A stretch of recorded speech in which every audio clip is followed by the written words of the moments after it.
Buenas tardes, buenos días, buenas noches, depende de donde usted se encuentre. Estamos en este espacio que es Tips para Salvación y estamos grabando, ¿verdad?, este contenido que es de mucha edificación a través del Evangelio de Jesucristo. Recuerden que este canal se creó para llevar, ¿verdad?, prédicas cristianas, lo esencial de lo que es la palabra de Dios, y qué mejor hacerlo que con nuestro hermano Joel Ruiz. Un aplauso para usted mismo. Gracias, gracias. Bienvenido a este canal Tips para Salvación, donde pretendemos llevar el Evangelio. Gracias, es un placer para mí, hermano, poder compartir contigo este escenario y ser canal, un instrumento de bendición para aquellos que nos escuchan. Les bendigo en el nombre del Señor Jesucristo. Qué bueno, qué bueno. Bueno, bienvenido. Este espacio es suyo para cualquier cosa que usted quiera hacer. Hoy se lo agradezco, gracias. Joel, y entrando en materia ya de una vez, ¿quién es Joel Ruiz? Bueno, yo soy un siervo de Cristo que conocí al Señor estando en prisión, cárcel de la Victoria. Wow. Y fue que mis primeros inicios en la fe cristiana. Obviamente sabemos que el hombre no puede venir a Dios por sí mismo, siempre es Dios quien da el primer paso. Así es. Lo que se conoce como la famosa gracia previniente. Y ahí fui alcanzado por su misericordia, cumpliendo una condena de 20 años de prisión. Wow. Y ahí empecé los caminos del Señor. Mucha gente dice que a veces allá adentro es mejor porque se tiene más tiempo de lo que es búsqueda. ¿Tú corroboras eso? Claro, sin lugar a dudas, que en la construcción de la espiritualidad que el creyente desarrolla en la cárcel, eso es impresionante. ¿Cómo es? No tiene que pagar casa, no tiene que pagar luz. Sí, es verdad, sí. Entonces tiene mucho más tiempo. No tiene tiempo de... tengo que ir para el trabajo y todo eso. No, siempre orando. Siempre orando, leyendo Biblia, así es. Qué bueno, qué bueno. ¿Cómo es tu preparación? O sea, ¿se da dentro de lo que es la prisión o cuando sales? No, bueno, yo era estudiante de licenciatura en sistema antes de caer. Luego en la cárcel todavía las prisiones no tenían esos convenios con la universidad como los tienen ahora. Por ejemplo, actualmente tenemos internos estudiando Derecho y otras carreras, sí. Pero para mi tiempo no. Yo ingresé a la prisión en 1999. Wow. Entonces, lo que había eran cursos técnicos como cursos de inglés y eran impartidos no por docente externo, sino por propios internos. Y entonces cuando se iban de libertad se caía el programa. Okay. O sea que yo pude haber salido siendo bilingüe de la prisión, pero no tuve la oportunidad. Entonces mi preparación teológica, yo empecé a hacer contacto con la teología gracias a dos personas. Uno fue el Ministerio Corazones Sin Barrotes de la Comunidad Bautista IBI, el pastor Felipe Castro, y a través del teólogo Felipe Mendoza. Esos fueron mis primeros pasos y contacto con la teología. Ya es en la libre comunidad, que entonces ingreso a la universidad, ejercí mi licenciatura y también mi posgrado. Oh, excelente, sí. Preparado. Por la misericordia de Dios. Pero volviendo un poquito para atrás, ¿cómo fue ese antes y después? O sea, cuando tú no conocías a Dios y cuando quizás amaneciste ese día y dijiste, ¿quién es Dios? O sea, todo ese tipo de cosas. ¿Cómo fue ese proceso? No, yo había tenido contacto gracias a una joven llamada Catherine, que me había anunciado el Evangelio en la libre comunidad. Pero mi vida obviamente se volvió un caos, un desastre, y entonces perdí un compañero en un intento de atraco. Ahí es donde llego a prisión. Y entonces ya en la prisión Dios supo de qué manera, de qué forma. Esas son cosas que son para unos. Sí. Explicarla aún hasta le resultan a uno complejas. Dios llega en un momento donde uno mismo no le espera, confronta tu ser inmaterial, te da convicción de pecado y tú te das cuenta que no puedes continuar tu vida si no abrazas la fe en Cristo Jesús. Y eso ocurrió una noche, estando yo bajo el efecto de la marihuana. Había consumido una marihuana que bien recuerdo le llamaban la que le tumbó los cabellos a la Mujer Maravilla. Wow. Sí, una droga muy fuerte. Y ahí entonces, en un callejón, lo que hicimos nosotros con callejón, sí, son como habitaciones en la cárcel, ¿no? ¿Se entiende el término, verdad? Sí. Y entonces el dueño de la habitación se llamaba Geo, me despertó porque yo estaba tan loco ese día. Cuando fui a acostarme en mi habitación, ahí tuve una experiencia con Dios extraordinaria. Wow. Pude sentir donde una mano entró a mi habitación y me hizo flotar en el aire.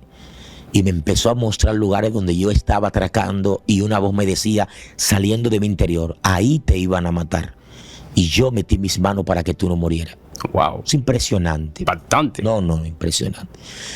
Entonces culminó esa experiencia, Dios haciéndome entender el estado de mi familia, cómo mi familia había estado, mi familia se había destruido por causa de mi error, tú sabes, mi padre sufriendo, mis hermanos también habían empezado a incursionar en la delincuencia, porque yo era prácticamente como el centro de la familia, tú sabes, sí, claro, se decía como la mente pensante, la mente brillante, este es el que nos va a sacar de Tenía mucha esperanza en ti. Claro, había mucha esperanza en mí, este es el que nos va a sacar de la pobreza. Y es un peso. Claro, eso es un peso tremendo. Sí. Pero vivir en un hogar monoparental, una ausencia maternal, un padre ocupado mucho en los trabajos para producir, ¿verdad?, los ingresos en el hogar, y no tener un ojo visor que supervise el desarrollo vital del individuo, me volvió un desastre. Wow. Un desastre. ¿El mayor tú de tus hermanos? No, mi mayor es de padre y madre, mi hermano Edwin. Yo tengo otros hermanos mayores que yo, pero son de padre. Ok, ¿cuántos son por todos? Somos como 7. Wow. ¿Y todos han seguido tu línea?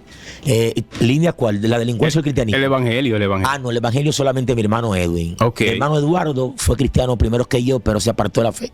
Ok. Sí. Bueno, pero ahora ese peso que había, ¿verdad? Ahora es para bien. Sí. Ahora tienen que enfocarse en lo que eres ahora. Bueno, le estoy modelando una buena conducta. Modelando, exacto. Como dice papá, eso creo. Ok. Entonces, entrando un poquito ya, vamos a decir en materia, que es el tema principal. ¿Qué es el evangelio? Es un tema brillante. Realmente la palabra evangelio, del griego evangelión, que significa buenas nuevas, ¿no? Y esas buenas nuevas se reducen simplemente en breves palabras. Dios se hizo carne, habitó entre nosotros, ¿verdad? Y murió por nuestros pecados, resucitó al tercer día. Fin de la discusión. Eso es evangelio. Wow. Cualquier otro discurso que no esté vinculado a eso que yo acabo de expresar no es evangelio. Tremendo. Así de sencillo. ¿Y cuál es la esencia, podemos decir, o el fundamento, lo esencial de lo que es el evangelio? Dios hizo carne. Dios hizo carne. Ese es el dolor de cabeza de los griegos. Porque los griegos entendían en su concepción, en su mitología, que los dioses no podían hacer contacto con los humanos. El ser humano. No podían hacer contacto. Sí. Entonces, ahora viene el evangelio y presenta no que solamente Dios se comunica, interactúa con el hombre, tal como lo venía haciendo desde el Antiguo Testamento. Sí. No, ahora Dios se ha hecho carne y ha habitado entre nosotros. Eso es impresionante. El propósito, vamos a decir, de Dios crear el ser humano para estar en este plano, lo que conocemos como mundo. Lo plantea muy bien el Catecismo Mayor de Westminster. La pregunta, ¿para qué Dios ha creado al hombre? Y responde, el hombre ha sido creado para gloria y honra de su alabanza. Adorarlo. Ya, exaltarlo, así es. ¿Qué pasa? Que muchas veces, porque quizá, ¿verdad? Y lo vamos a incluir, que cuando no teníamos el conocimiento, ¿qué buscamos en este plano? Y por qué hay tantas personas que no conocen qué hace aquí? Son muy pocos quizás los que se levantan un día, y cuando tú chocas con eso, yo entiendo que es la parte que te conecta con tu creador, que es cuando tú quizás llegues a ese momento y dices, ¿qué yo busco aquí? Hasta que tú no te preguntas eso, sí, exacto, como que no hay esa conexión. No, y esas son de las preguntas más elementales en filosofía. ¿Por qué existo? ¿Para qué existo? ¿Cuál es mi propósito? ¿Cuál es mi propósito? Sí. Etcétera. Bueno, mira, hay que admitir que la propia comunidad cristiana es muy probable, yo diciendo un número así por un por ciento. Un por ciento, es probable que un 70% de la comunidad cristiana no sepa para qué existe. ¿Cómo va a ser? Claro. Desarróllame eso. Sí, claro. Mira, una cosa es propósito y otra cosa es llamado. Nuestra comunidad conoce de su llamado. Tú le preguntas, ¿cómo Dios te convenció de pecado? Yo era prostituta, yo era loco, yo era un mujeriego. Sí, eso es de donde Dios te sacó. Ahora dime si tú sabes para qué Dios te llamó. O sea, pocos desconocen cuál es el propósito. Y el propósito es el fin, es la causa, digamos, el contenido de la soberanía de Dios, de sus diseños, ¿no? De lo que Él planeó desde el principio. De lo que Él planeó desde el principio para ejecutar con un ser humano en específico. Si yo ahora mismo me pongo a tocar música, a aprender piano, a tocar güira, me desconecto del propósito. Que Dios no me llamó a mí para ser músico. Yo soy maestro y predicador. Basándonos en mi persona. Yo soy maestro y predicador del evangelio. Yo estoy convencido de cuál es mi propósito, mi asignación en la tierra. Tu diseño. Mi diseño. Si me salgo de ahí, pierdo. Hay mucha gente que se ha perdido de lo que es su propósito. Sin lugar a duda. ¿Por qué se da eso? Mira, yo conocí a un joven, mientras yo estaba realizando una transacción bancaria, me llamó mucho la atención, que me encontré con un joven que me dijo, tú eres Joel Ruiz, yo te conozco, yo te he visto predicar. Cuando tú termines de hacer tu transacción, quiero conversar contigo. Wow. Me impresionó. Sí. Porque el joven, digo, bueno, yo hice un cuadro descriptivo, digo, bueno, a lo mejor es un delincuente, pero me está dejando que yo haga mi transacción. O sea, Después me atraca. Después me atraca. Sí. Y bueno, por lo menos me está dejando que yo ahorre mi dinero. Atracar aquí es robar. Efectivamente. Sí. Interesante, me dijo, tengo una lucha interna. ¿Cristiano? Sí, es cristiano. Me dijo, mi iglesia me dicen que yo he nacido para tocar música, percusión. Okay. Dice él, porque todo lo que yo toco, toda la percusión, ¿verdad? Tambora, conga, bongo, que eso es percusión, batería. Mi iglesia dice que se siente la presencia de Dios cuando yo toco percusión. Okay. Él dice, pero en las noches, cuando estoy en mi cama y cuando estoy orando, lloro porque yo sé que yo siento que soy predicador. Wow. Entonces él tiene una lucha en lo que me dicen, lo que le dicen y lo que yo siento. Y lo que yo siento. Ajá. Entonces ahí está el desafío, cómo identificar cuál es mi propósito. Okay. ¿Te das cuenta? Entonces esa lucha la tienen muchos creyentes que escuchan las voces de lo que la gente cree para lo que él es, pero lo que realmente siente de lo que Dios dijo que va a hacer con él. Ahora también se da el caso de que hay mucha gente que tiene éxito en algo que no es lo que lo llamaron. Sin lugar a dudas. Y ese es yo creo que esa es la peor parte que hay, porque tú dices, bueno, pero yo estoy siendo exitoso, lo que le llaman comúnmente éxito. Sí. Yo soy exitoso en esto, pero yo siento que ese quizá no es lo que a mí me llamaron. Y hay muchos que quizá ni lo saben, que siguen operando en eso porque le funciona. Efectivamente. ¿Y cómo entonces puede esa gente salirse de ahí? Mira, yo creo que hay que revisar un poco la construcción de la espiritualidad y el nivel de educación que reciben en el seno de su iglesia. O sea, hay iglesias que por lo general no ayudan a construir y hacer que la gente, el creyente comprenda eso. Por ejemplo, las iglesias liberales, brinquen, salten, hagan de todo. Conéctame con mi propósito. Sin un fundamento. Sin fundamento. Conéctame con mi propósito. Sí. Entonces tenemos el otro extremo que es el fundamentalismo, ¿cierto? Los fundamentalistas que queremos la inerrancia de las escrituras, las palabras son infalibles, etcétera, etcétera, pero que son tan rígidos que entonces articulan un discurso en función de la santidad. Sí. Pero no conectan al hombre con el ser. Ok. ¿Te has dado cuenta? Ok. O sea, los dos extremos tienen debilidades. Puede ser que tengan fortaleza en algunas partes, pero tienen muchas debilidades. Entonces, mi propuesta es que el propio creyente logre construir una relación con Dios. Sin lugar a duda, Dios sigue hablando, Dios se sigue comunicando. Entonces, cuando el creyente se entrega a Dios en oración, en búsqueda de la palabra, va a sentir, Dios le va a hacer sentir mediante su espíritu para que fue. Sin duda alguna.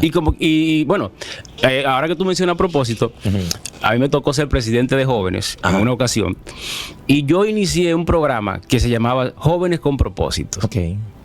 Me pasaba, fue algo que vi, que había mucha gente que decía, yo voy para cantar, yo doy para cantar, yo doy para tocar.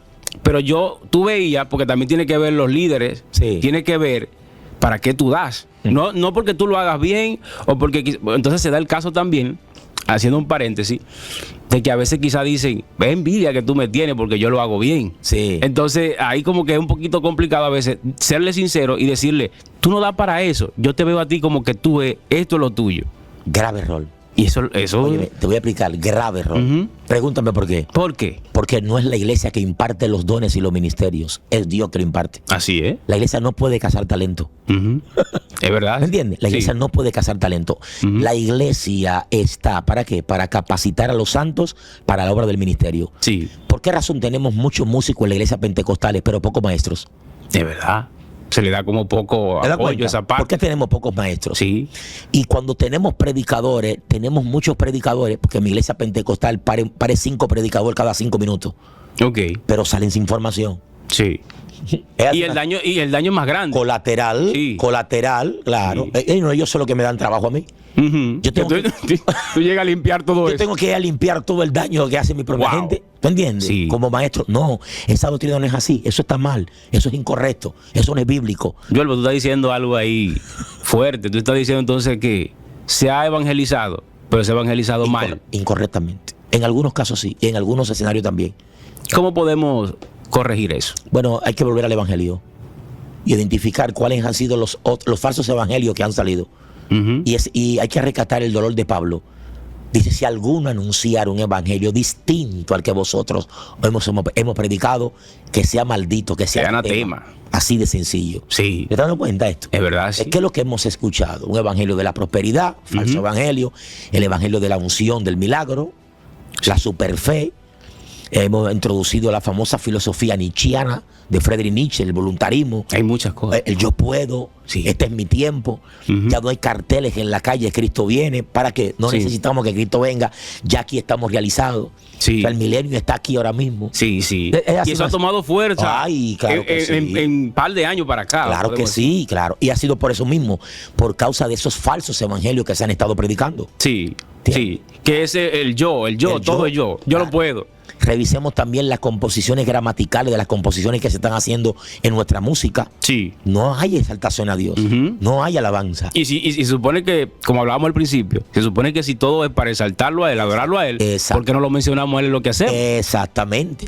Tiene un punto. Hay crisis cristológica en nuestra música, pero enorme. Hay una crisis cristológica abismal. Sí. Yo escucho canciones, bueno, yo en lo personal no escucho canciones latinas.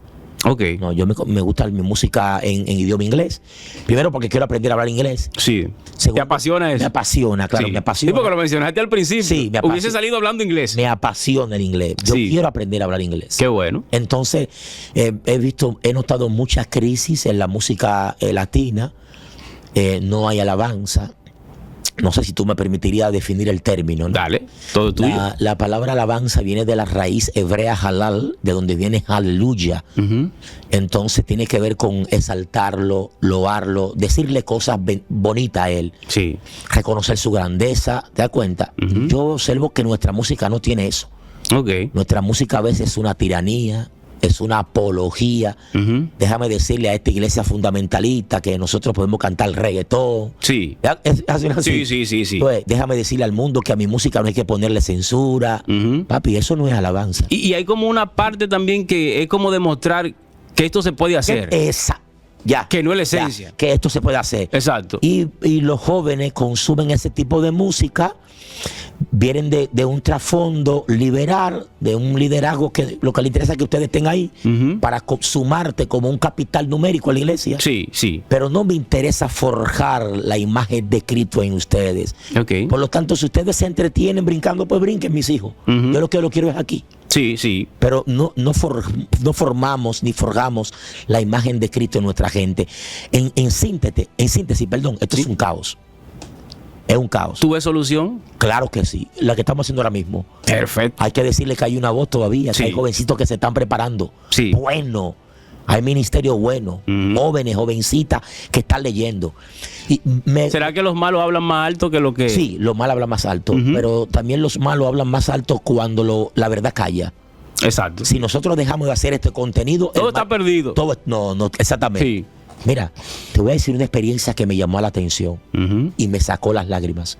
Yo estoy esperando mi turno en EDESTE y entró una familia sin la ausencia paternal. Entró la madre con 4 hijos. Sí. 3 hembras y un varón. Los 4 se estaban leyendo mientras esperaban su turno. Wow. Ver adolescente con un texto en la mano leyendo, se me salió la lágrima. Increíble. Yo dije, Señor, no todo está perdido. En medio de una generación consumista, materialista, lo digital, ChatGPT, la inteligencia artificial, ¿quién lee? Ya las universidades, YouTube. Sí. ¿Me entiendes? Sí. No, es impactante. Ver 4 jóvenes, adolescentes. Porque incluso dentro de la iglesia vemos los niños que la gente dice, lo llevé a la iglesia, pero tenía una tablet o tenía un teléfono viendo muñequitos. O sea, no estaba escuchando el mensaje. No estaba escuchando el mensaje. Sí. Claro, y también ante la crisis de que no tenemos también un buen departamento de educación infantil en nuestras iglesias, que también es una debilidad. Sí. Los niños los queremos entretener con bolones y paletas, pero no tenemos un buen programa educativo. De verdad que sí, pero hay esperanza. Qué bueno. Lugar a duda y esperanza. Sí. Claro que sí. Y esperamos ver esa manifestación de ya, ¿verdad? De lo que estamos hablando, de un poquito alejar todo eso de lo que estamos viendo y que llegue la verdadera esencia del evangelio. Esperamos en Dios que eso llegue. Claro. ¿Cómo tú ves la fama de los cristianos? El modo de pensar de cada individuo está basado en su modo de creencia. Y la fama le puede llegar a cualquiera, quizás no porque él la busca, sino porque vivimos en una época donde cualquier cosa se hace viral. Lo que yo creo que tú como creyente debes tener la capacidad, y esa capacidad te la da el carácter de Cristo, para tú manejarte ante esos tipos de escenarios. Qué bien. ¿Entiendes? Sí. Si tú llegas a ser famoso por un discurso, por un mensaje, te vuelve viral por una enseñanza, por una música que compusiste, que se sonó en el mundo entero, no está mal, ¿no? Sí. Al contrario, puede ser un puente que Dios está utilizando para darse a conocer. Ahora, vamos a ver cómo tú te manejas en las alturas. Sí. Ahora, hay algo que yo siempre he mencionado y es Troya. El talón de Aquiles.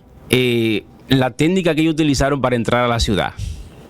Y yo creo que la fama en este tiempo viene siendo fácilmente como ese caballo que utilizaron para poder estar en el medio de la ciudad. De Troya, sí. El caballo de Troya. Entonces, porque un ejemplo, no es lo mismo que alguien que no es famoso diga su creencia o lo que entiende del evangelio a que lo diga un famoso. Un famoso tiene más rastre. Sí. Y yo digo que lo que se ha utilizado, ¿verdad?, para quizá impartir toda esa creencia es utilizar las personas que están en la cúspide con personas famosas, con este tipo de creencias que tienen, y eso la gente quizá lo escucha. Yo no sé si tú has tenido la experiencia de que mayormente hay gente que nunca ha leído la Biblia y tú lo oyes opinando de la Biblia. Sí. Y tú quizás dices, por ponerle un ejemplo, todos somos hijos de Dios. Sí. Comúnmente tú lo oyes, Sí, te claro. dice, La frase pero la Biblia no dice eso.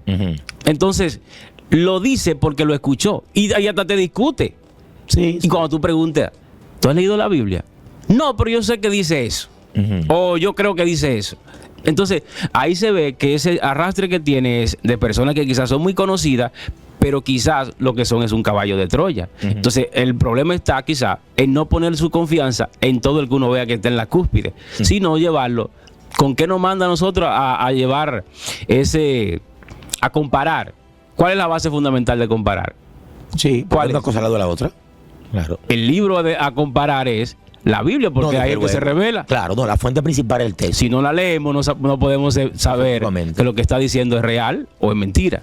Sí, pero yo creo que hay dos factores que Dale. es importante rescatar en este punto. Primero, pensemos en Jesús, sí, de una familia pobre, que llega a un momento donde los romanos gobiernan toda Palestina, Idumea, Samaria, y que por la manifestación y el discurso que está pronunciando se hace viral. Sí. Era viral. Eso era viral. En su tiempo. En su tiempo era viral. Sí. La gente salían y se movilizaban de un lugar a otro para escucharle. Sí. Sin embargo, Jesús nunca pecó contra Dios. No. ¿Por qué razón? Porque Él es la imagen del Dios invisible. Es decir, el carácter es Él. Yo creo que eso es el ejemplo que tenemos que tomar. Si en algún momento determinado, usted o yo, Joel Ruiz, en un momento llegamos a alcanzar cierto nivel de altura, Sí. que nos convertimos en un referente para nuestra sociedad dominicana o para el mundo, eso sería una gloria para Dios. Claro. Sí, ahora, cuidado. Cuidado. ¿Sí o no? Cuidado. Cuidado. Ahí es donde tenemos que mantener un Por eso perfil. dije la escritura. La escritura. Sí, porque Exactamente. es lo fundamental. Así es. Si nos salimos de ahí, Ay, ahora yo te voy a decir algo. Es más a ver. propenso a muchas veces cuando no se tiene la esencia, porque te voy a decir algo. Hay mucha gente que quizás, ¿verdad?, empezaron como estamos tú y yo, quizás, llevando algo fundamental de lo que es el evangelio y con un carácter basado en las escrituras. sí, Pero llegó la fama. sí. ¿Y qué pasó? No, yo conozco. Una de las preguntas que siempre a nosotros nos hacen, Ajá. por ejemplo, recientemente en estos días me invitó alguien a predicar. Ujú. Me dijo, mire, por referencia de un amigo en común, un evangelista, Sí. queremos extenderle una invitación, tenemos 3 días de campaña. Yo le dije, suministreme la fecha y en qué horario. Me dijo, en el mes de junio. Ok, le dije, bueno, voy a revisar la agenda. Cuando la revisé, le respondí, mira, yo estoy disponible para los 3 días. Ujú. Okay. Después que la conversación está casi cerrando, me hace la pregunta de oro. Ministro, queremos saber cuáles son sus exigencias. Sí. ¿Cuánto usted cobra para predicar? Ujú. Le dije, no, yo soy de la vieja escuela. Sí. Yo no cobro para predicar. Y segundo, si cobrara, usted no tienen con qué pagar el discurso del evangelio. Wow. Poderoso. ¿Entendiendo? Sí.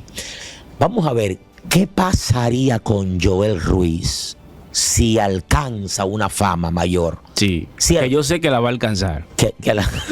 Por eso me di rápido. Déjame ver. El primer invitado de Tips para Salvación, Joel Ruiz, porque es que Joel. De hoy en adelante ya. Que se haga la voluntad de Dios. Pero, en fin, ¿qué pasaría con la formación de Joel si llega a hacerse viral en un momento? Sí. ¿Mantendría Joel esos principios? No, tranquilo, no me haga pecado. Sí. Dame un chocolate con pan, que yo estoy normal. ¿Me entiendes? Sí. No ponga gente a que me reciba, no me ponga gente que con una sombrilla, asunto. Yo entro normal, si tengo que mojarme, me mojo. Sí. No me halague tanto. ¿No me entendiendo? No me acomode mucho. No me acomode mucho. Sí. Que la naturaleza caída es peligrosa. Sí, sí. Es así, no así. Sí, sí. El hombre es un ser dañado. Déjame verme siempre en mi condición de polvo, de miserable. Sí. Para mantenerme siempre mirando a la cruz. De repente me acomodan tanto y me ponen tanto lujo. Ya después que tú andes en aire Ay, y te invitan a un chacho. sitio, bueno. ¿Tú me comprendes? Yo estoy acostumbrado a andar en aire. Es un desafío que tiene uno mismo que plantearse. Sí. El texto dice que al corazón del hombre lo prueba la alabanza del otro. Y así es, cuidar con lo que tú escuchas de ti, cómo se habla de ti, las ofertas que te hacen, cuidarse uno. Es como mantener esa voz dentro. Exactamente. Que te diga siempre, acuérdate de quién tú eres, Exacto. de dónde vienes, para dónde vas. Claro. Cuando apagaste esa voz, Ay.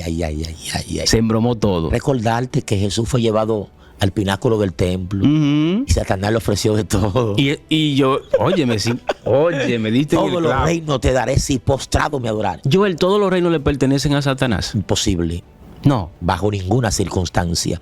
desarróllame eso. Hay que tener cuidado con la hermenéutica que realizamos cuando dice que el mundo está bajo el maligno. Está diciendo en condición que la condición del hombre al ser caída, todos sus pensamientos van de continuo Al mal. hacia el mal. Sí. Pero cuidado, ahí está la providencia de Dios. Dios gobierna independientemente de que el hombre ha pecado. Dice quita y pone reyes. O el quita y pone reyes. Ajá. ¿Te das cuenta? De hecho, si así fuera, cuando se estudia la maldad del ser de Satanás, si tuviera potestad de hacer lo que él quisiera, no existiera nadie ahora mismo. Es verdad. Nadie existiera. Porque lo odia a todo el mundo. Exactamente, acabaría con todo. Y quiere que todos perezcan. ¿Por qué no hace lo que él quiera? No, porque es que Dios es quien gobierna y que sabe todo. Espérate, que mi agenda todavía no termina. Efectiva, aparece la narrativa en el libro del Antiguo Testamento, en el libro de Job. Sí, ¿Sí o no? Tienes sí, que sí. consultar para Sí, poder ser. primero. Y Mira también- tu siervo Job. Exactamente. Y, Sí. en el Nuevo Testamento, la que dice Pedro, mira, Satanás me ha pedido zarandearte como a trigo. Sí. Ay, ¿por qué tienes que pedírmelo primero? Porque el mundo está en la mano de Dios, no en la mano de Satanás. Y así es. Eso es indiscutible. Y nosotros somos quizás los que abrimos esa puerta cuando le fallamos a Dios. Sin duda alguna. Exactamente. Sin duda alguna. Hago ahora un paréntesis. ¿Ok? Hay gente ahí mirando. El conocimiento es bueno. Pero yo creo que muchas veces se habla de tantas cosas, como es mayormente ahora el tema hebreo y todo ese tipo de cosas, que a veces confunden a las personas. Yo quiero que de una manera llana tú me digas, ¿cuál es el procedimiento para yo ganar la salvación de mi alma? La salvación no se gana. La salvación es un regalo. Dele. La salvación es un regalo. Eso es un don de Dios y se obtiene mediante por fe. ¿Mediante cuál fe? Mediante ese acto, ¿verdad? Sustitutivo, que es el derramamiento o muerte de Cristo en la cruz del Calvario. Punto, fin de la discusión. Empezamos con Adán. Sí, Cayó todo con sí, Adán. exactamente. Viene Cristo. Ya, ahí está. Empieza desde ahí. Ok, Adán. Vamos a ver. Sí. Dios crea al hombre en un estado, en condición bueno, ¿cierto? La narrativa del Génesis así lo plantea. Dice, todo lo que Dios creó, lo creó bueno. Sí. Pero lo crea con una facultad de libertad. ¿Ok? El hombre tiene opción para poder elegir si desea hacer esto o no hacerlo. Sí. Que resulta que peca contra Dios y entonces daña la imagen de Dios que hay en él. ¿Cuál es esa imagen de Dios en el hombre? Cuidado, la imagen de Dios en el hombre no es física. ¿Ok? Ok. Estamos hablando de la santidad, bondad, justicia, amor. Entonces, el hombre daña la imagen de Dios que hay en él. Entonces, Dios tiene que venir y rescatarla. No solamente eso, sino también que el hombre haber pecado contra Dios, al Dios el justo, obviamente no puede dejar pasar por alto el pecado. Sí. Hay entonces una consecuencia.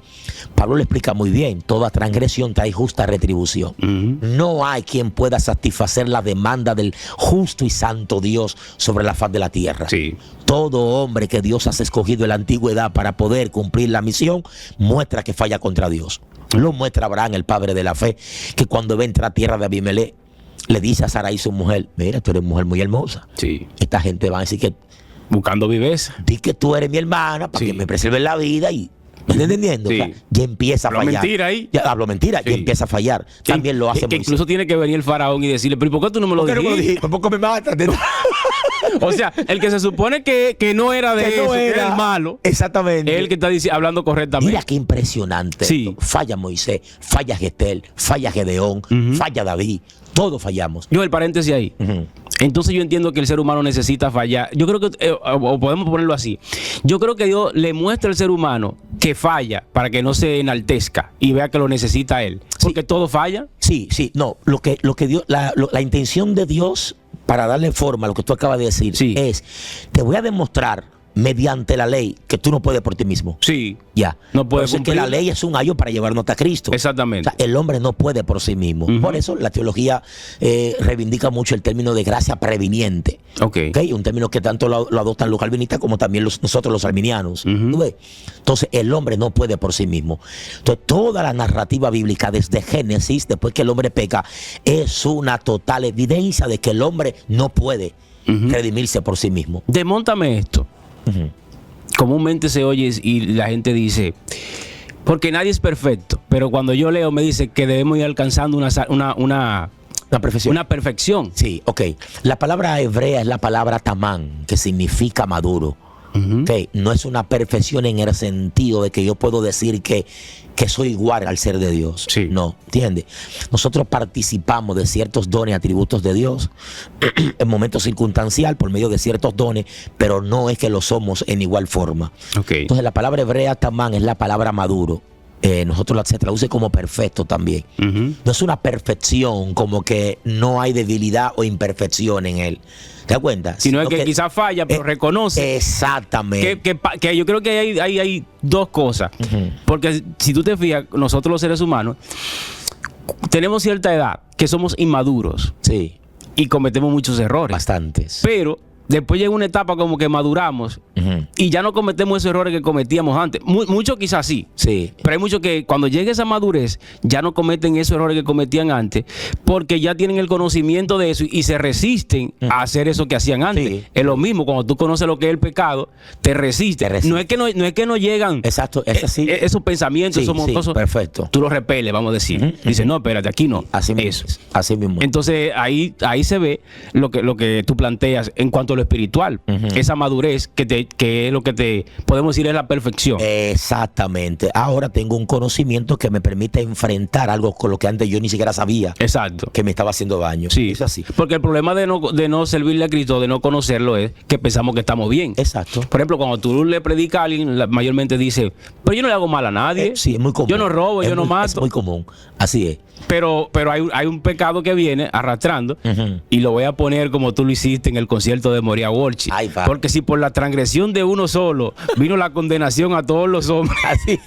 Poderoso eso. ¿Te acuerdas de eso? Sí. Sí, claro. No, es Romanos Tremendo. capítulo 5, claro. Sí. Por causa de un hombre entró la muerte, pero por causa de Jesús entró la vida. Exactamente. Y eso es así. Entonces, siguiendo ahí, viene Cristo Ujú. a restablecer eso que se perdió en el jardín del Edén, esa relación Sí. que se quebrantó. Así es. Y a quitar el velo, Perfecto. que es para que la gente pueda Tener accesar. acceso, claro. No es por gracia, pero para que usted pueda entrar. Porque, Sí, sí. porque- Sí, esa es la teología paulina. Es impresionante, ¿no? Pablo lo explica muy bien. Por eso a Pablo se le conoce como el sistematizador del evangelio. ¿Qué vino a hacer Jesús? Primero, la función principal de la muerte de Cristo es su carácter sustitutivo. Ujú. O sea, él vino a sustituir. Yo voy a morir en lugar de ellos. Sí. Ya, eso es lo central. Ujú. Y ahí no podemos salirnos.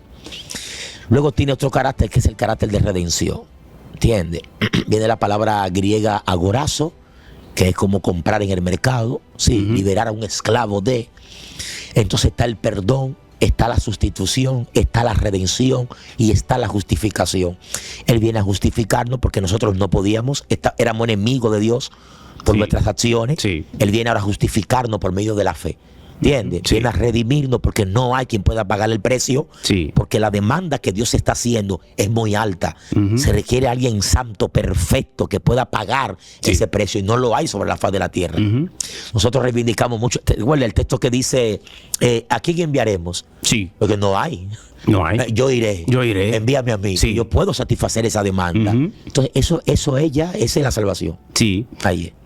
Ahora, yo quiero que tú me expliques esto. Vamos a ver. Hablamos de salvación. Sí. Pero hay gente que dice, ¿y de qué tú me quieres salvar? ¿De qué nos salva Dios? Impresionante pregunta. Yo quiero salir corriendo de esta silla. Oye, mi impresionante pregunta. Sí. Mira, de hecho hay que tener cuidado. Me permite reivindicar Todo lo que rapidito, tú quieras. 1 o 2 minutos. Sí. Que estoy viendo actualmente unos jovencitos que están reivindicando la teología liberal. Ok. Son especialistas en ciencias bíblicas, especialistas en cultura hebrea. No sé si lo has visto, ¿no? Sí, por allá iba a ir de eso de cultura hebrea. Sí. Me lo deja por ahí. Están reivindicando, eso es una reivindicación de la teología liberal. Ok. Vamos a ver.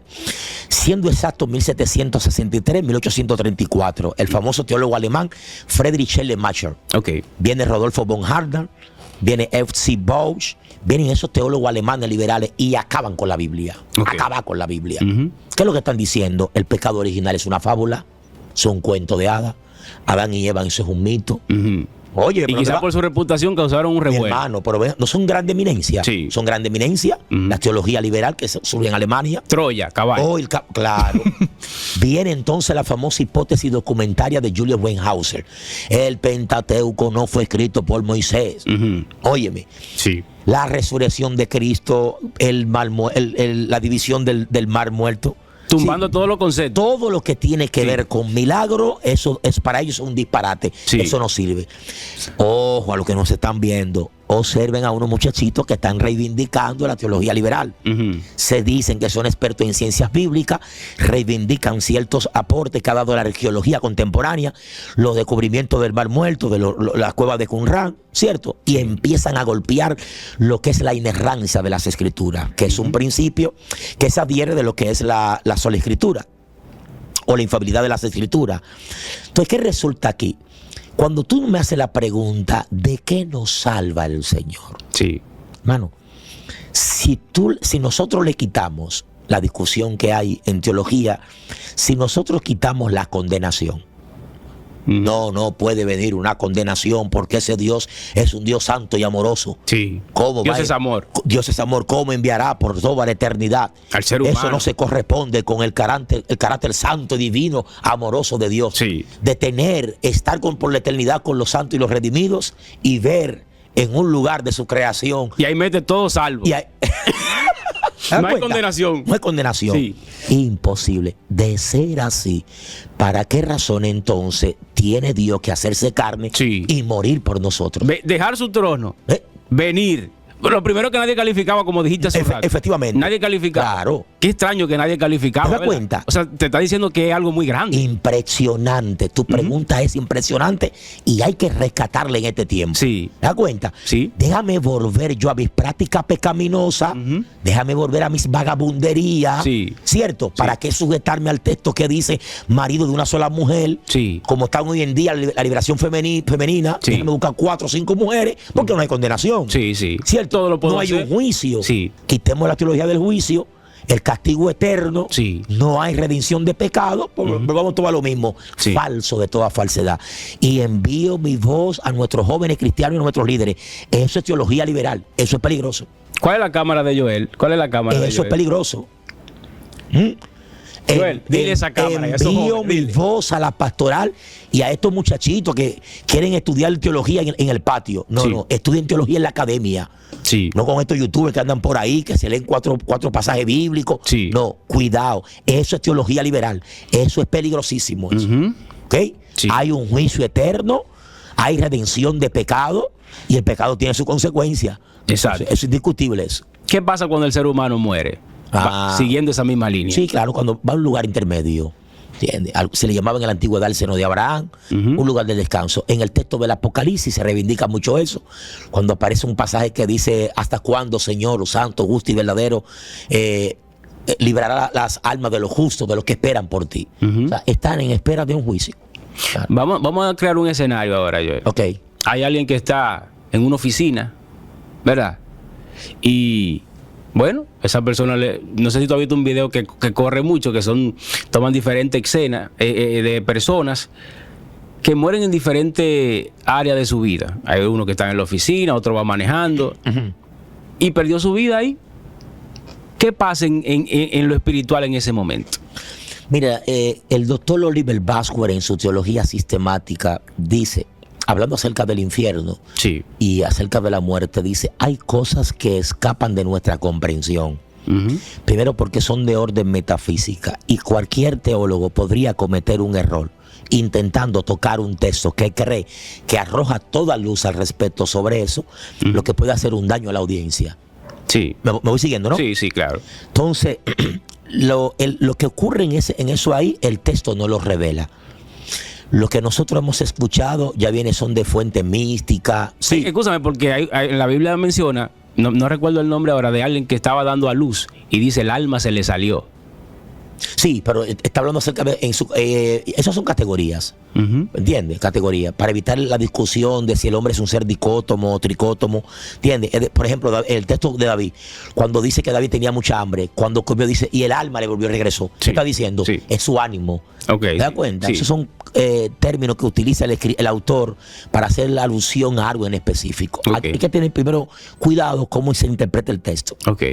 Entonces, lo que nosotros hemos tenido, las fuentes nos llegan son de experiencia.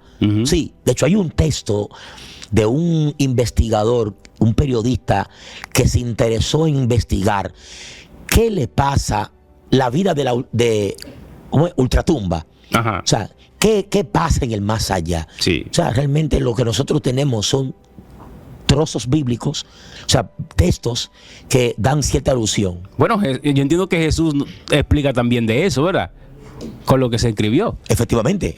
Ajá. Sí, pero que hay cosas que están reservadas para Dios. Que mi observación como teólogo es que se tengan un poco de cuidado sobre eso al respecto. Sí, exacto, sí. Porque dice que las cosas reveladas son para los hombres, más las cosas ocultas le pertenecen. Adiós. Como por ejemplo, vamos a intentar nosotros interesarnos cómo es posible que María quedó embarazada. Es verdad. Si hacemos la teología, Sí. vamos a caer en el pecado del nestorianismo, la herejía nestoriana. No sabemos cómo. No sabemos cómo. Sí. Vamos a limitarnos a lo que el texto dice ya. Sí. Olvídate de eso. Tú concebirás, la sombra del omnipotente vendrá sobre ti y punto. Pregunta fuerte Ya. para ti. Pregunta fuerte Ahí para mismo. ti. Vamos a ver. ¿Existe el infierno? Sin duda alguna. ¿Qué es el infierno? Claro. Mira, yo bebo mucho de la teología del sistemática de Oliver Basquer. Obvio, a pesar de que hay mucha teología buena, teología sistemática del Dr. Wayne Grudem, teología sistemática de Millard Erickson, teología sistemática de Charles Hodge. Yo bebo mucho de la teología sistemática de Oliver Basquer. Él es un presbiteriano de soteriología calvinista. Y él dice, el infierno existe. Y él se pregunta, ¿dónde está?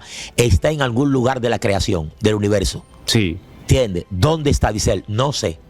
No sabe dónde, pero no sabe, pero está. Sí. Claro, está. Okay. Porque es un lugar que forma parte de los designios de Dios como un lugar donde serán enviados aquellos que rechazaron el Evangelio.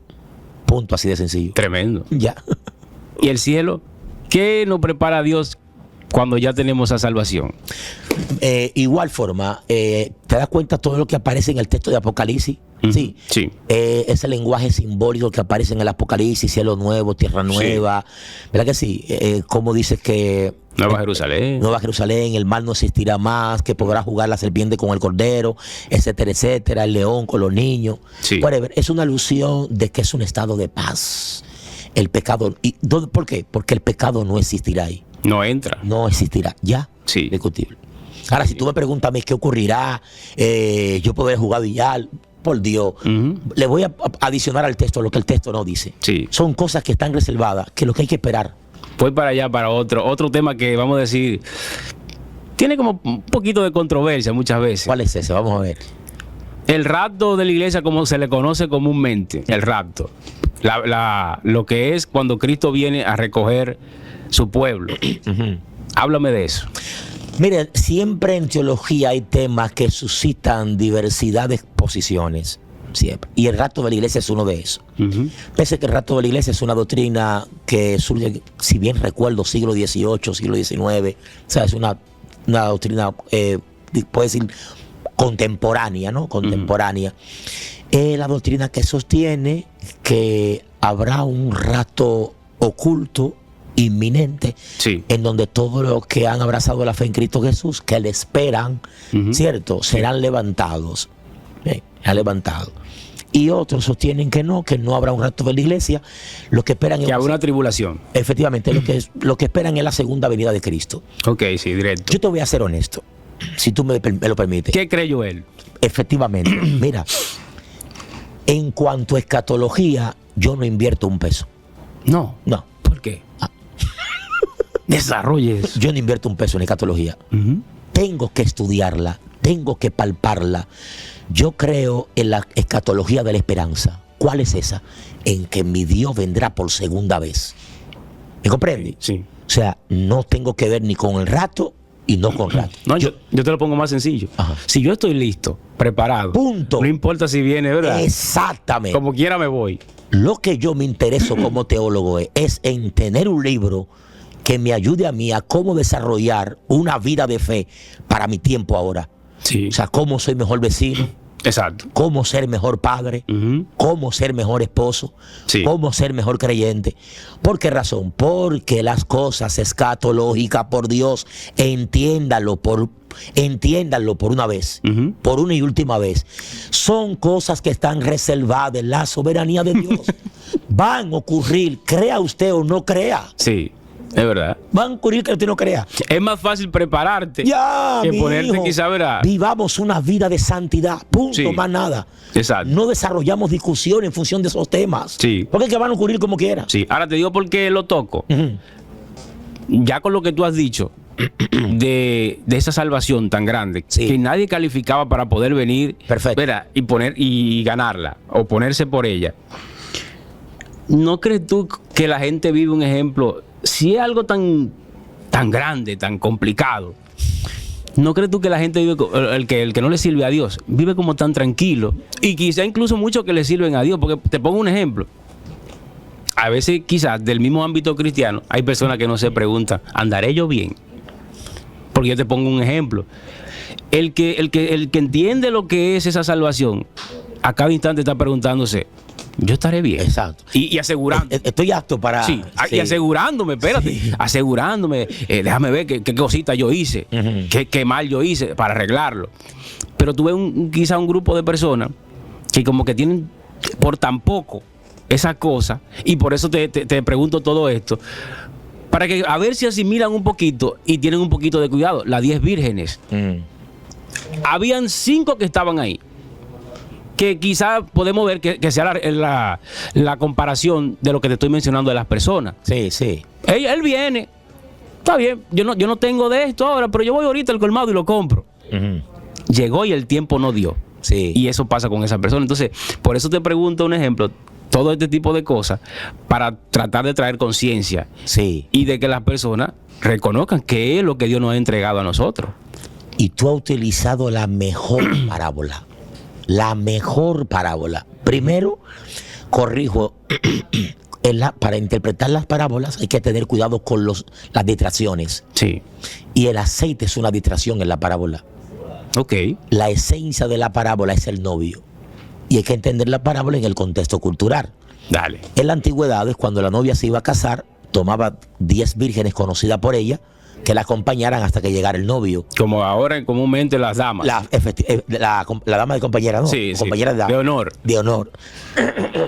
Agarra aquí. Que resulta que las vírgenes eran conocidas ¿por quién? Por la novia. Por la novia. Pero no por el novio. Sí. La novia es la iglesia, el novio es Cristo. Hay creyentes que son conocidos por la iglesia, pero no son conocidos por Dios. Ay, Dios mío. Están dentro de la iglesia, perdón la expresión, son más malos que el diablo. Literal, así mismo. Son fornicarios, adúlteros, mentirosos, habladores. No guardan sus palabras. Son las cizañas. Están ahí. ¿Me entiendes? Entonces son conocidos por la iglesia, pero no son conocidos por Dios. Ahora vamos a ver. Aparece un texto que legitime lo que yo acabo de decir.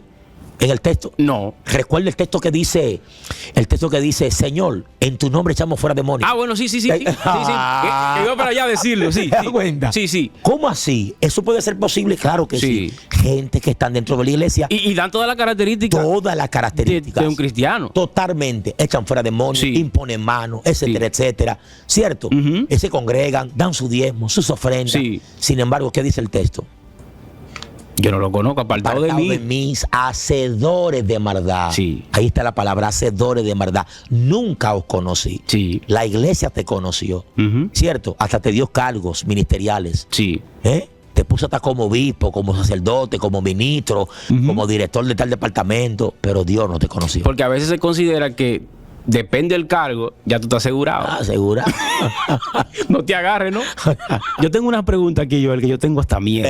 No relaje. El anticristo.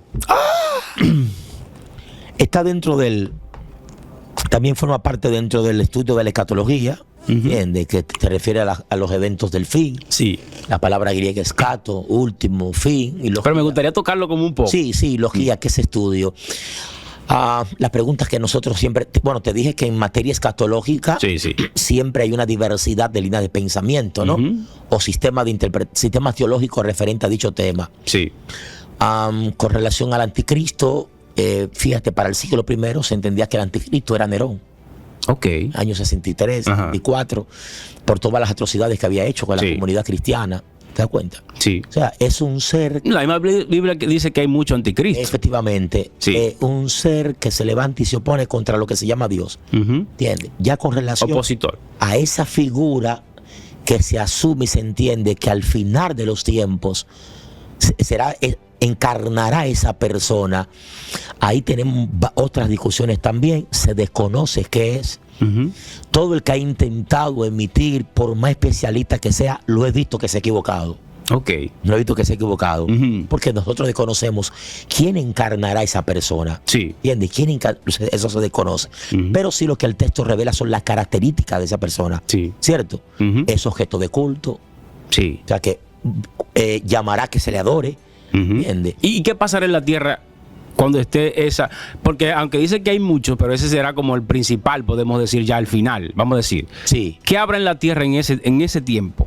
Mira, lo que se dice en escatología que es un tiempo de caos. Es un tiempo de caos.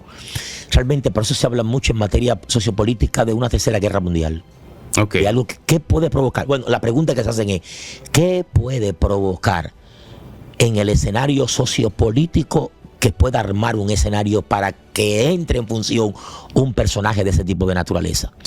Porque se alude que alguien que podrá tener un gobierno, un dominio mundial. Y eso es para otro pensarlo, ¿cierto? Por ejemplo, ¿tú crees que las potencias existentes, China, Japón, Rusia, Corea, Estados Unidos, ¿tú crees que alguien cesaría que uno de ellos gobierne todo? Ceder su poder. En plano humano sería imposible. Complicado. En plano humano sería imposible. Entonces lo que se hace es que se analiza dentro de la especulación qué tipo de escenario puede darse en el marco sociopolítico que pueda dar como resultado una catástrofe a nivel mundial. Entregar su poderío. Que obligatoriamente se entregue su poderío. Y aquí implican materia. Eso lo analiza más la escuela austríaca. O sea, más que la propia comunidad cristiana, a pesar de que en teología se razona mucho esto, pero más, digamos, la escuela austríaca que aborda mucho el tema político, el tema economía. ¿Qué circunstancia mundial se pueda dar? Se pueda dar que dé, sino que reúna las condiciones para que se dé ese tipo de situación. Es complejo, viejo. ¿Sí o no? Es muy complejo. O sea, es muy complicado. Es complicado. Pero Joel Ruiz, de tu parte, no la teológica. ¿Ves tú a alguien en el escenario político con esas cualidades de ese personaje? Actualmente no. No. Actualmente no. ¿Por qué? No. Mira, pienso en Corea. A pesar de países comunistas, estoy viendo ya los avances de cómo la iglesia ya está permeando el escenario de ciertos lugares comunistas. El ser comunista tampoco no significa que rechazo a Dios. Es un sistema una comprensión sociocultural, política, que reivindica el pensamiento de Karl Marx, ¿tú entiendes? Sí. O sea, yo no veo ni siquiera en los países comunistas alguien que pueda reencarnar ese tipo de personas para poder mantener un discurso que la propia masa no lo mate.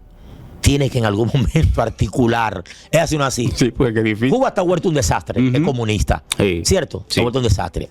Hay potencias comunistas. Sí. Pero Cuba está vuelto un desastre y es comunista. Sí. Yo, Joel Ruiz, no veo hoy en el escenario político un presidente, un emperador, un rey que puede encarnar actualmente ese tipo de personas. No lo veo. Bueno, es complicado, sí, No lo pues, veo. como tú mencionas, nadie va a querer entregar su poderío. No lo veo. Pero como tiene algo que cumplirse, fácilmente a última hora sucede como tú estás diciendo, un acontecimiento que lleva a eso. ¿Das cuenta? ¿En qué tiempo estamos viviendo, Joel, bíblicamente? Ahora. Sin lugar a duda, para mí estamos cerca del fin. Claro. ¿Por qué? Mira, se están dando muchas las características. Mateo 24.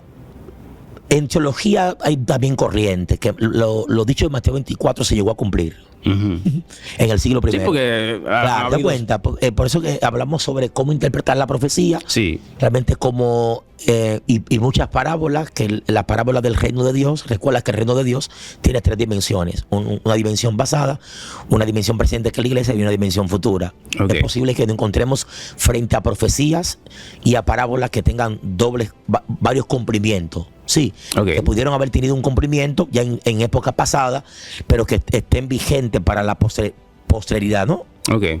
Entonces, sí, yo creo que estamos ya en un estado donde es latente la confrontación al evangelio desde dos campos: desde la perspectiva científica, Sí. desde el ateísmo, un ateísmo ignorante que rehúsa creer en Dios, pero ya desde la ciencia también se ha reivindicado mucho una confrontación contra el cristianismo. Sí.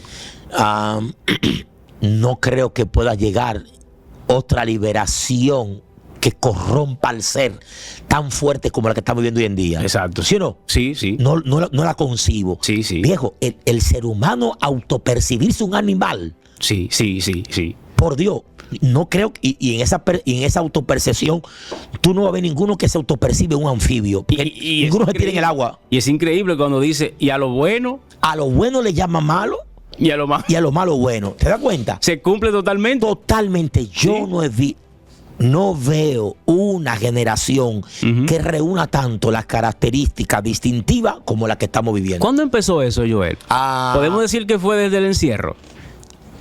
¿O antes? Cuando te refieres al encierro, te refieres al COVID, ¿sí? Sí. No, Lo que vemos hoy día fue como que se perdió como algo. no, ya venía sombra. Ya. Sí, claro, hay que verlo. Hay que ir todavía mucho más atrás, desde la modernidad. Claro, y ahí hay que hablar, es un tema brillante, que requiere 2 horas para esos fines. Wow. Claro, Resume un China y resume. hay que reivindicar el pensamiento filosófico, como esos pensadores filosóficos han venido aportando, como por ejemplo la filosofía analítica. Tú tienes el pensamiento de Friedrich Nietzsche, el pensamiento de Schopenhauer, el voluntarismo. Ya viene Simón de Beauvoir, ¿me entiendes tú? Sí. Judy Buckley, con el tema que no se nace mujer, se hace mujer. Sí, todos esos conceptos que lo han adoptado. Y así por el estilo. Eso Sí. es interesante, eso. Es un tema muy interesante. Pero hay que verlo desde la perspectiva filosófica. Así de sencillo. Perfecto, perfecto. Bueno, yo entiendo, Joel, que hemos agotado, ¿verdad? Cosas muy importantes. Bastantes. Como tú dices, hay muchos temas que quizás se llevaría mucho tiempo hacerlo. Sí. Pero yo creo que hemos traído la parte esencial, que era lo que queríamos. Magnífico. Y me gustaría, ¿verdad?, que para terminar, tú digas tu proyecto, todo eso que tienes por ahí preparado. Mi nombre es Joel Ruiz. Actualmente soy el director de la Escuela de Formación Ministerial Puente de Conocimiento. Sí. Tenemos un pensum extraordinario y formamos técnico en teología en 1 año y 4 meses. Ok. 1 año y 4 meses. Damos talleres, seminarios como hermenéutica, homilética, liderazgo, gestión pastoral administrativa. Lo que hacemos es que equipamos a la iglesia para que haga mejor el trabajo a la que fue llamado a hacer. Excelente. Y me pueden seguir en mi canal de YouTube, Puente de Conocimiento. ¿Cómo la persona entonces, ya para terminar, Ajá. tú le dices ahí en esa cámara, si una persona ahora mismo quiere pasar de muerte a vida, ¿cómo lo hace? Reconoce que Dios murió por ti en la cruz del Calvario, abraza esa fe, ese acto que se hizo por nosotros y empieza a vivir una vida con Él. Sencillo. Reconoce que Cristo murió por ti y punto. Joel, muchísimas gracias a ti por invitarme. Por este tiempo con nosotros. Recuerden, Tips para Salvación, búsquelo en todos los lugares. Facebook, Instagram, YouTube, por donde sea, usted lo busca por ahí. Joel, muchas gracias y a ti, Dios te bendiga. Dios te bendiga más.